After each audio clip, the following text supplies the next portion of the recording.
Rent prices are out of control. So everything is in my garage. Basically, I've got my own studio set up. I've got my wheel. If you want to join the craft show world, you will have to be creative. No, I make them in a bakery. Just searched commissaries near me, and there was one 2 minutes away from my house. Many vendors are finding unique places to make the items. We just make them on the table and stuff and wherever we can. And From the kitchen tables, garage, or the extra guest bedrooms. We just move. You move to a condo that has an extra room. That's what we had to do. Everything is getting used on the path of becoming an entrepreneur.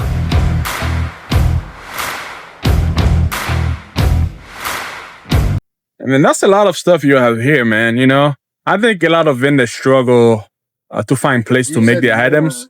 And where do you find place? Do you have a garage or a shop? Yeah, so everything is in my garage. Basically, I've got my own studio set up. I've got my wheel and my kiln and all my tools out in my garage. And you just go in the garage and the wife doesn't say anything about it, Yeah, man? basically, it's my space. It's like the men's shop's like, wife, go away. This is my space. It's like, I need time alone. I'm going to go play in the dirt. That's men therapy right there. Yeah. Better than therapy, right? So, But I didn't always have a garage. Before I moved into a house with the garage, I used a plastic lifetime shed in my backyard to do everything. And before then, I used something almost similar to my canopy, a portable carport with just a tent basically in a frame. And that's how I got started. and the rest is history. Yep. Still being written too. Are you, I guess you say next year you're going to try to make more specific stuff or Yeah, okay, a little bit more variety. just do. It's what keeps me engaged in the hobby, is trying out new things and seeing how I like them as well. Makes sense. Are you going to do anything for Christmas? I've been trying to decide if I want to make some kind of like ceramic trees, like Christmas trees.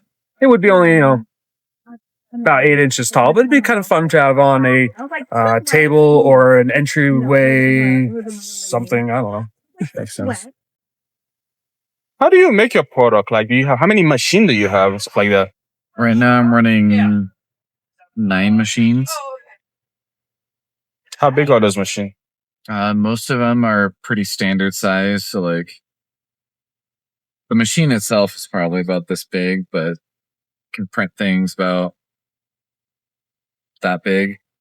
And then I have a couple that are super sized, so they're significantly larger.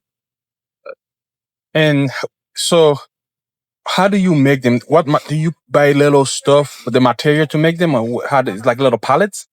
So I buy the material. It's almost like a glue stick wound up into a big spool, like fishing line. And you feed it through the machine and it heats it up and spits it out at just the right spot. So How long does that usually take?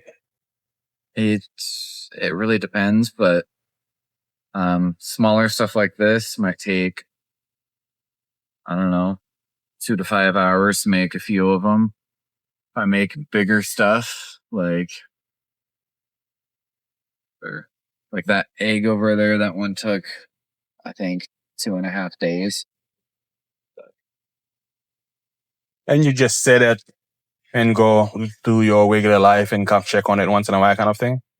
Yeah, there's a lot of maintenance that the machines require, keeping them up and running. They have a lot of errors that happen and they plug up and you need to go and unplug them. But for the most part, they kind of do their own thing and check on it and make sure it's doing well. Other stuff like this, there's a lot more post-processing work that needs to be done. So lots of sanding and painting, but that's more on the custom side. How doable is those materials? Are they pretty easy to break? How doable are they? Depends on the material. So a lot of the material is, they're all pretty sturdy. Some are a little bit more durable than others. For example, like some of the helmets, this one was made with the same plastic that water bottles are made out of. So this one's a lot sturdier, heat resistant. Some of the others, like this, that doesn't necessarily need to have the extra durability. This one is a little bit more susceptible to heat. If it was smaller and more detailed, then it would be a little more fragile. But yeah, for the most part, they're pretty sturdy. That's good. Since you say you have 9 machines, the other question is, how much is your electricity bill? It's really not that bad. So the machines don't really run up the bill that much. So they tend to use most of the power just heating up the bottom part, like right at the start, and then they're pretty consistent and they don't really do a whole lot. So you can leave it running for a couple days and not really notice any difference. And I think a lot of things when they struggle, it is where to make the items. A lot of people make them in the garage, extra bedroom. Yeah. How about you? Where do you find space to make your stuff? Cleared out the guest bedroom. That's the shop now. So, yeah. Do you ever have the intention of maybe getting a small garage or something? Eventually, I think the ideal setup would be having a storefront where I could have shop in the back and then have a storefront, more customer facing. But yeah. Makes sense. The customer can see what you're doing. Is that something you would like people to see? Yeah, that would be awesome. Yeah, I think a lot of vendors like that. And next year would mean more product, pretty much. More items, more product. All right. Yeah. What was the inspiration behind this? Why did I start it? Well, gosh, I started it, what was that? So I've got the sun right in my I started it probably about 12 years ago, honestly. I had probably about $10 to my name, to tell you the truth. And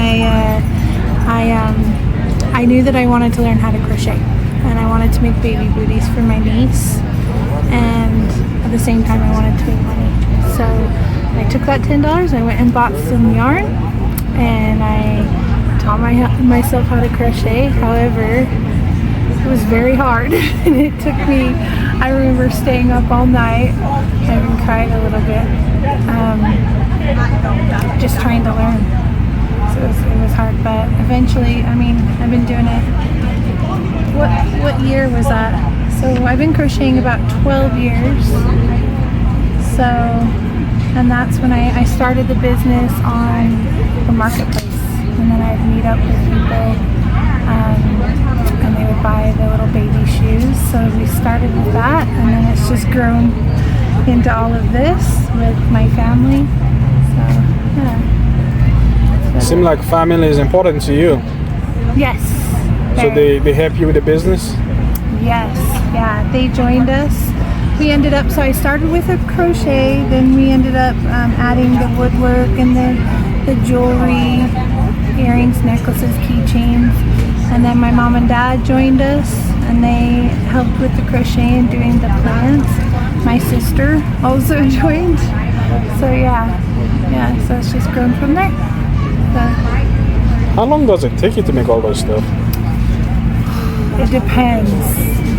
Everything is different. How long would you say to make every? Well, to do the wood burn pictures, I draw them out first, then use the burn and gel, I apply like a paint, go over with a high-powered heat gun to bring out the burn, then I carve around each one using a Dremel stylus. So each of the pictures takes me at least 2.5 up to 6 hours from start to finish to do. So a fair bit of time. The resin work that I do, they can take anything. Obviously most of those are done using molds. They can take anything from a couple of hours sort of to pick out the colours and the fillers to put in, but then they take up to 24 hours to fully cure. And then obviously the rings that I do with the resin as well, I use a spindle which I put the ring blanks on, put my fillers in, and then I set UV resin in. Again, I take them off, then sand them down, starting with a 400 grit, working my way up to 2000, then wipe them down, then put them back on the spindle again, and then apply a top coat of resin. So they can take anything from 2 to 3 hours to do the rings. yeah, we've just grown from strength to strength. Time consuming. I said it is time consuming. Yeah, very time consuming. And where do you get those ingredients to make the product? Do you just go on Amazon and get those stuff? Amazon, Temu as well. I've got my epoxy resin and the UV resin I use, and the fillers, some of the fillers as well. But yeah, mainly Amazon. Sound good. That's okay. Last question for you. Sure. This is a lot of stuff. Can you tell me where you make them, or where do you find space to make them? Is it your house, your garage? Can you tell me more about that? Our house and our garage. And the garage, yeah. Can you want to say that? Sorry. Yes, yeah. The woodburn pictures I do in the garage, and the resin work I tend to do in the house, obviously in a well ventilated area. The crochet work you tend to do indoors. I do it, so I work from home too in customer service, so I do it in between taking calls and I crochet. So.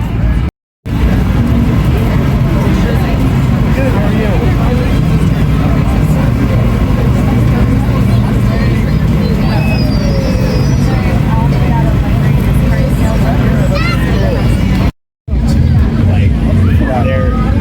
I just have a lot of. You treat it like agriculture, actually. It's high volume. Yeah. I was wondering. Yeah, the others are just ridiculous. His workers are 15. Yeah, that's